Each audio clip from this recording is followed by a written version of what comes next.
যদি 20,000 টাকা বেতনের একটা কাজের লোক রাখা হইতো আমার ঘরে, তাও জীবনে রাত 1টা বাজে উঠটা রুটি বানাইতো না, বুঝছেন? কারণ আমি বানাই, আমি তো ফ্রিতে কাজের লোক, আমি তো মা। এই কারণে সকালবেলা আমার বাচ্চারা কি খাইব আমার সেই চিন্তায় আমার তো ঘুম হয় না।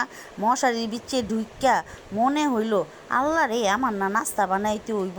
তাড়াতাড়ি কইরা উইটা বাচ্চাদের জন্য আটা সেই না, বাচ্চাদের জন্য পরোটা রুটি ফ্রোজিং কইরা রাইখা দিলাম, বুঝছেন? এই হইলাম আমরা মা, গৃহিণী। আমগো তারপরও কোনো মূল্য নাই, দাম নাই। সংসারের বিচ্ছে খালি সেন সেন সেন সেন জেন জেন, এই জারাজারি শুনতেই হয়, বুঝছেন?